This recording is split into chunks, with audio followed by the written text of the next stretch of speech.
Hello student, welcome my YouTube channel crazy study.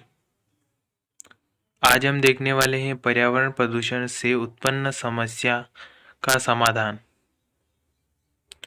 पर्यावरण प्रदूषण की समस्या विश्व स्तर की समस्या है। वर्तमान समय में मनुष्य की बढ़ती आवश्यकताओं, औद्योगिक विस्तार, विकासशील राष्ट्र साथ प्रतिस्पर्धा, प्रकृति पर विजय पाने का कामना आदि कारकों से मनुष्य को अंधा बना दिया है। वह प्रदूषण से होने वाले दुष्परिणामों से अवगत होने के बावजूद पर्यावरण प्रदूषण के प्रति निष्क्रिय है। आज मानव समाज एकजुट होकर पृथ्वी को प्रदूषण मुक्त करने का प्रयास करे तो एक समय ऐसा अवश्य आएगा जब हमारा निवास स्थान स्वच्छ प्रदूषण मुक्त हो जाएगा। पर्यावरण प्रदूषण से उत्पन्न समस्याओं के समाधान हेतु कुछ उपाय प्रस्तुत किए गए हैं। जैसे पहला है जनसंख्या भार में कमी। जनसंख्या प्रदूषण का सर्वाधिक महत्वपूर्ण कारण जनसंख्या वृद्धि है। आज मनुष्य की आवश्यकताओं की पूर्ति तथा उनका भौतिकवादी जीवन इस कारणों इच्छाओं के फल स्वरूप ही प्रदूषण को जन्म हुआ है। मनुष्य ने अपने औद्योगिक बल पर विकास तो किया है, किंतु विकास के साथ अपनी पृथ्वी और का निवास स्थल को प्रयोग भी किया है, जिसका प्रकार विकास मनुष्य को अत्यधिक बुद्धिमान, विकासवान, प्रगतिशील की उपाधि प्रदान करता है। ठीक उसी प्रकार प्रदूषण भी इन विकारों का सम्मिलित प्रतिफल है जो कि प्रकृति में हमें अभिशाप के रूप में प्रदान किया है। समस्त मानव समुदाय को जनसंख्या भार में कमी लानी होगी, अर्थात और आवश्यकताओं को प्रकृति की भरण क्षमता के अनुकूल लाना होगा। दूसरा है प्रदूषण मुक्त प्रौद्योगिकी का विकास। मनुष्य को विकास की राह में प्रदूषण मुक्त प्रौद्योगिकी को अपनाना होगा, जिससे प्रकृति भी खुश और मानव समुदाय भी खुश। मानव अपनी सोच बदल कर प्रकृति के साथ मानवतापूर्ण व्यवहार करना चाहिए, जिससे समस्त वातावरण शुद्ध हो सके। वन विनाश से प्रभावित क्षेत्रों पर वृक्षारोपण। जो क्षेत्र वन विनाश की समस्या से ग्रसित हैं, उन क्षेत्रों का निरीक्षण कर वृक्षारोपण को प्रोत्साहन दिया जाए। साथ ही कानून द्वारा वृक्षारोपण को अनिवार्यता प्रदान की जाए।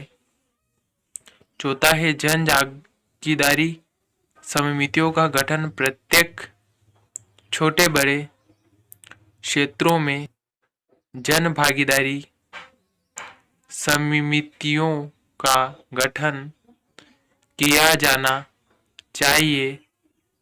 साथ ही इन समितियों के मानव से समाज को पर्यावरण प्रदूषण की समस्या से अवगत कराना चाहिए। पांचवा है सरकारी नीतियां। प्रत्येक राष्ट्र को चाहिए कि वह प्रदूषण नियंत्रण पर कानून नीति का निर्माण करे, साथ ही दंड का भी प्रावधान करे।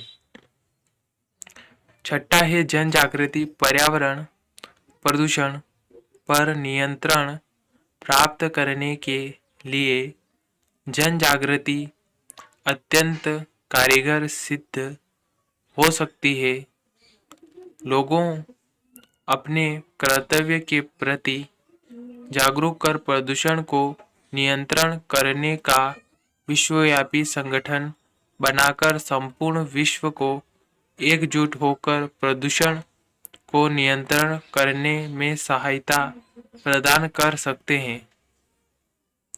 सातवां है भौतिकवाद विचारधारा में परिवर्तन। मानव समाज को अपनी दृष्टिकोण परिवर्तन करना ही होगा। भौतिक पता प्रकृति प्रेम की भी आवश्यकता है और अपनी आवश्यकताओं को उतनी ही रखे जितनी की प्रकृति के लिए हानिकारक ना हो। 8वां है शिक्षा का प्रसार।